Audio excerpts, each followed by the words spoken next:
இன்றைக்கி நான் காலிஃப்ளவரை வச்சு போண்டா செஞ்சு காமிக்கிறேன்.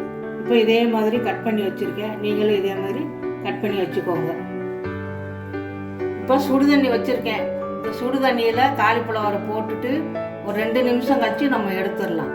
நான் பூச்சியெல்லாம் செத்து போயிடும், அதுக்காக தான். இப்போ ஒரு 1/4 ஸ்பூன் கல் உப்பு போட்டிருக்கேன். இது கொதித்த உடனே ஆஃப் பண்ணிவிட்டு அதுக்கு பிறகு காலிஃப்ளவர் போட்டுடலாம். இப்போ தண்ணி நல்லா கொதிச்சிருச்சு. இப்போ காலிஃப்ளவர் போட்டு ஒரு 2 நிமிஷம் மூடி வச்சுட்டா புழுவெல்லாம் இறந்துடும். அப்புறமா நம்ம போண்டா பண்ணணும். இப்போ அடுப்பு ஆஃப் பண்ணிடுறேன். தட்டு வச்சு மூடி வச்சுட்டேன். இப்போ சுடுதண்ணி கொதிச்சு இப்போ காலிஃப்ளவர் போட்டோம்ல, அதை எடுத்து வச்சுருக்கேன். சுடுதண்ணியிலேருந்து எடுத்து வச்சாச்சு. இப்போ போண்டாவுக்கு எப்படி பிசைகிறது காமிக்கலாம்.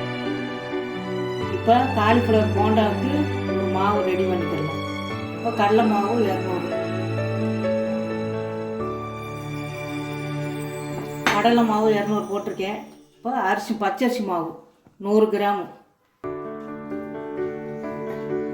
இதுக்கு பஜ்ஜிக்கு போண்டாவுக்கு தேவையான தூள் உப்பு 1 ஸ்பூன் போட்டுக்கலாம். இப்போ காரப்பொடி எவ்வளோ தேவையோ அந்த அளவுக்கு போட்டுக்கலாம். இப்போ பெருங்காயப்பொடி, சோடா உப்பு எல்லாம் போட்டாச்சு. இப்போ தண்ணி ஊற்றி கெட்டியாக பிசையணும். இப்போ எல்லாம் ஒன்றோட நல்லா இந்த மாதிரி கலந்துக்கணும்.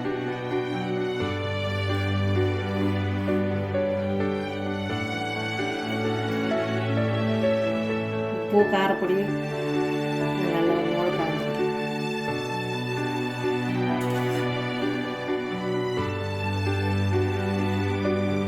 தண்ணி ஊற்றி கொஞ்சம் கெட்டியாக பிசைஞ்சிக்கணும். ரொம்ப தண்ணியாக இருக்கக்கூடாது.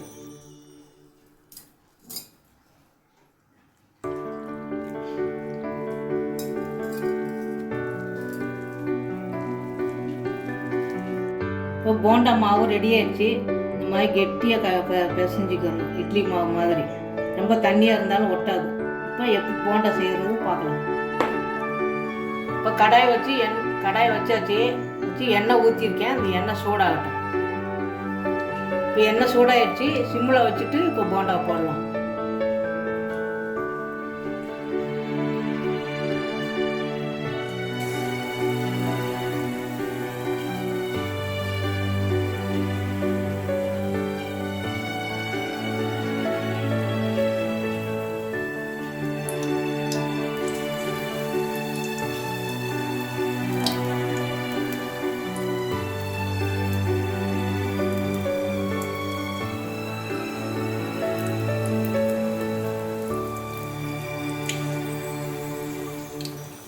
இப்போ மெல்ல திருப்பி விட்டுக்கலாம்.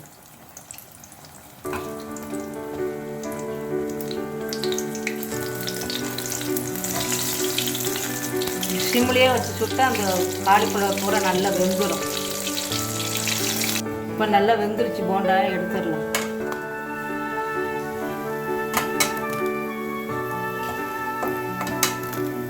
உள்ள காலிஃப்ளவரை நல்லா வெந்திருக்கும். இந்த நேரத்தில் எடுத்துடலாம்.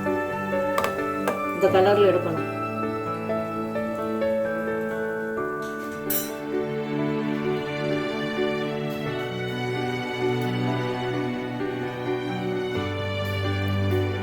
இன்னொரு 4 போண்டா காமிக்கிறோம்.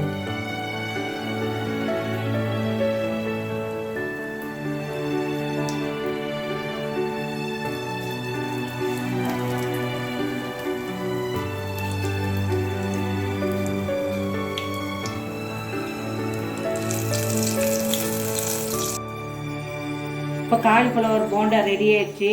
இது மழை காலங்களில் சாயந்தரம் காபி டீ சாப்பிட்றப்ப சூடாக சாப்பிட்டா சுவையாக இருக்கும். இதே மாதிரி நீங்களும் செஞ்சு பாருங்கள்.